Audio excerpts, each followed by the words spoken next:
할렐루야. 오늘도 선하신 주님의 은혜와 평강이 사랑하는 이그스피드 가족들의 삶과 함께하기를 소망합니다. 2024년 7월 24일 수요일 아침입니다. 오늘 우리가 함께 나눌 하나님의 말씀은 구약성경 예레미야 37장 1절에서 10절까지의 말씀입니다. 요시야의 아들 시드기야가 여호야김의 아들 고니야의 뒤를 이어 왕이 되었으니 이는 바벨론의 느부갓네살 왕이 그를 유다 땅의 왕으로 삼음이었더라. 그와 그의 신하와 그의 땅 백성이 여호와께서 선지자 예레미야에게 하신 말씀을 듣지 아니하니라. 시드기야 왕이 셀레메의 아들 여후갈과 마아세야의 아들 제사장 스바냐를 선지자 예레미야에게 보내 청하되 너는 우리를 위하여 우리 하나님 여호와께 기도하라 하였으니 그때에 예레미야가 갇히지 아니하였으므로 백성 가운데 출입하는 중이었더라. 바로의 군대가 애굽에서 나오매 예루살렘을 에워쌌던 갈대아인이 그 소문을 듣고 예루살렘에서 떠났더라. 여호와의 말씀이 선지자 예레미야에게 임하여 이르시되 이스라엘의 하나님 여호와께서 이와 같이 말씀하시니라. 너희를 보내어 내게 구하게 한 유다의 왕에게 아뢰라. 너희를 도우려고 나왔던 바로의 군대는 자기 땅 애굽으로 돌아가겠고 갈대아인이 다시 와서 이 성을 쳐서 빼앗아 불사르리라. 여호와께서 이와 같이 말씀하시니라. 너희는 스스로 속여 말하기를 갈대아인이 반드시 우리를 떠나리라 하지 말라. 그들이 떠나지 아니하리라. 가령 너희가 너희를 치는 갈대아인의 온 군대를 쳐서 그 중에 부상자만 남긴다 할지라도 그들이 각기 장막에서 일어나 이 성을 불사르리라. 아멘. 어제 함께 살펴본 예레미야 36장에서는 요시야의 둘째 아들이었던 여호야김 왕이 유다를 통치하던 시대적인 상황을 함께 보았습니다. 그는 하나님의 말씀이 기록된 두루마리를 찢어 태우는 오만과 어리석음을 보여주었습니다.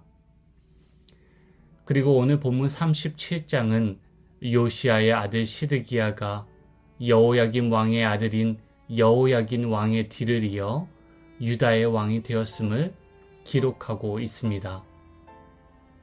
여호야김 왕은 바벨론의 포로로 끌려가고 또 그의 뒤를 이어 남유다의 왕이 되었던 아들 여호야긴 역시 유다에서 짧은 시간 왕으로 통치하였지만 자신의 아버지의 처지와 같이 바벨론의 포로로 끌려가는 운명에 처해졌습니다. 그리고 그 뒤를 이어 요시야 왕의 아들이자 여호야긴 왕의 삼촌이 되는 시드기야 왕이 남유다의 마지막 왕이 됩니다. 이스라엘의 왕정 시대는 이스라엘 백성이 사사 시대를 지나 하나님께 왕을 요구하며 시작되었습니다. 이스라엘의 최초의 왕이 등장하고 그를 이은 또 다른 왕들이 새로운 왕으로 등장할 때 이스라엘 가운데 새로운 기운과 또 새 왕이 만들어갈 변화의 가능성에 대한 기대가 존재하였습니다. 하지만 시드기야 왕의 시대, 즉 이스라엘의 왕정 시대의 끝자락에는 그런 기대와 가능성을 찾아볼 수 없습니다. 새 왕이 등장하지만 오래된 문제는 해결되지 않고 계속해서 같은 문제의 굴레에서 벗어나지 못하는 모습을 우리는 마주하게 됩니다. 복음서에서 예수님은 새 포도주를 낡은 가죽 부대에 넣지 말라고 말씀하십니다. 그렇게 하면 부대가 터져 새로운 포도주도 쏟아지고 결국에는 부대도 버리게 될 것이기 때문입니다. 새 포도주는 새 부대에 넣어야 포도주와 부대도 모두 잘 보존될 수 있다고 예수님께서 말씀하셨습니다. 이것은 주님이 가르치신 하나님 나라 복음을 이스라엘의 오래된 율법 규범과 전통에 가두지 말라는 경고의 말씀을 포도주와 또 그것을 담는 가죽 부대의 비유를 통해 말씀하신 것입니다. 시드기야 왕의 과제도 새 시대 앞에서 하나님이 열어가시는 새 시대 앞에서 과감하게 낡은 가죽 부대를 버리는 것이었습니다. 이전 왕들이 여호와 하나님을 향해 보인 그 오만과 어리석음에서 벗어나야 했습니다. 귀를 열고 하나님의 선지자 예레미야를 통해 선포되는 말씀을 청종해야 했습니다. 유다의 운명을 여호와 하나님의 뜻에 따라 낡은 가죽 부대가 아닌 새 가죽 부대에 담아내야 했던 것입니다. 그 안에, 오직 그 안에 하나님의 지혜와 지식이 감추어져 있기 때문입니다. 하지만 시드기야 왕 역시 이를 거부하고 나섭니다. 시드기야 왕은 본문 1절에 기록된 대로 바벨론의 느부갓네살 왕이 세운 왕이었습니다. 이는 한마디로 시드기야 왕은 느부갓네살 왕이 유다에 요구하는 조공을 바쳐야 했고 그의 영향력과 조정에 철저히 순응해야 하는 존재가 되었음을 의미합니다. 이런 비참한 상황에서 시드기야 왕이 가져야 할 태도는 유다를 위해서 행하시는 하나님의 주권을 신뢰하는 것이었습니다. 하나님의 주권을 수용하는 것이었습니다. 하나님은 유다를 위해서 바벨론 포로기라는 무덤을 선택하셨습니다. 하나님의 백성이 그 무덤을 통과하여 하나님 안에서 완전히 죽고 새로운 존재의 근원을 품고 부활하는 것이 유다를 향한 하나님의 뜻이었던 것입니다. 하지만 시드기야 왕은 하나님 안에서 죽고 하나님의 생명을 머금은 존재로 부활하는 것을 거부하고 바벨론의 속국에서 벗어나기 위해서 당시 바벨론과 경쟁하던 애굽의 바로의 군대를 의지하기로 선택합니다.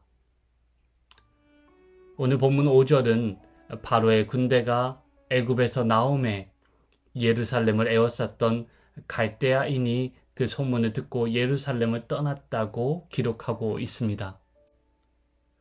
이러한 상황 가운데 이러한 정세 속에서 시드기야는 애굽의 도움을 받아 애굽의 도움을 의지하여서 바벨론의 영향에서 벗어나려 했었을 것입니다.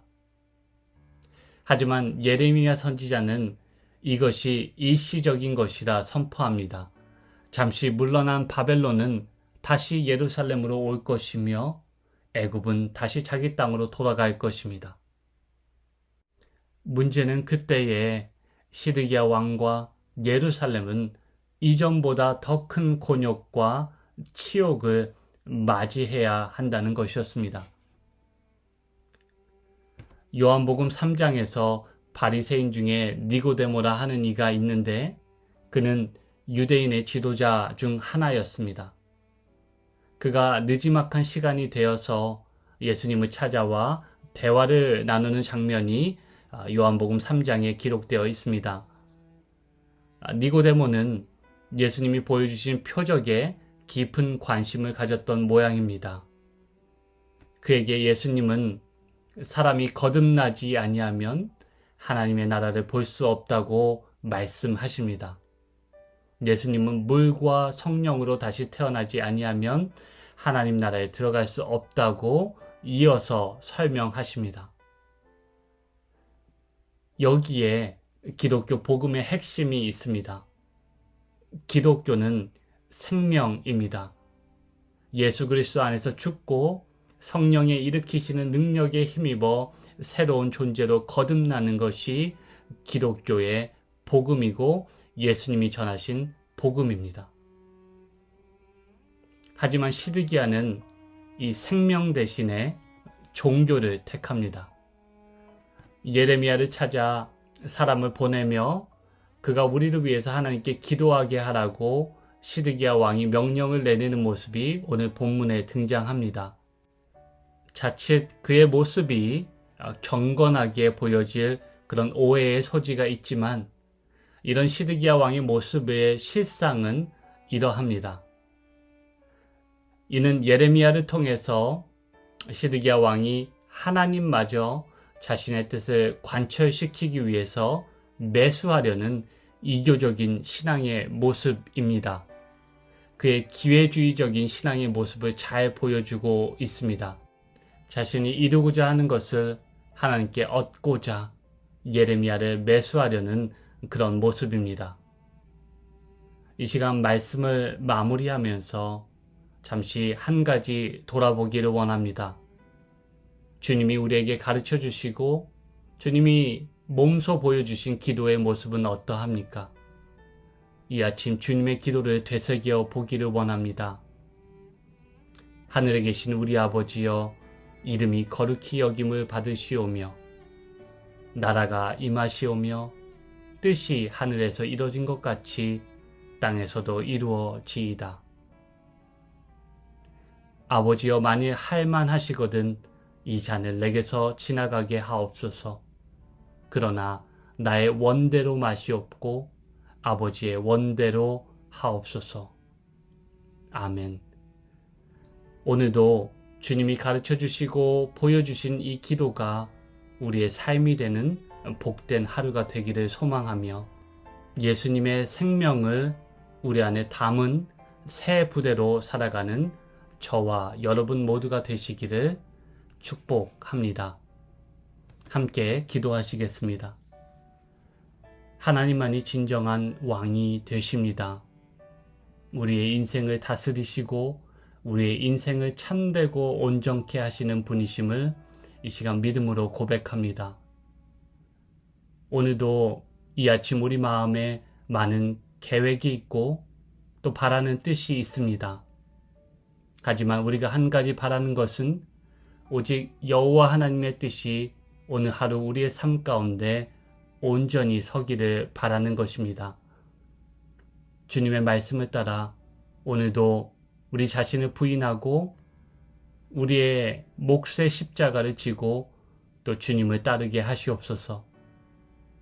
우리를 사랑하사 하늘의 미랄이 되어 죽으시고 부활하신 우리 주님 예수 그리스도의 이름으로 기도하옵나이다. 아멘. 함께 나눈 말씀을 기억하시고 계속해서 기도를 이어가시기를 바랍니다.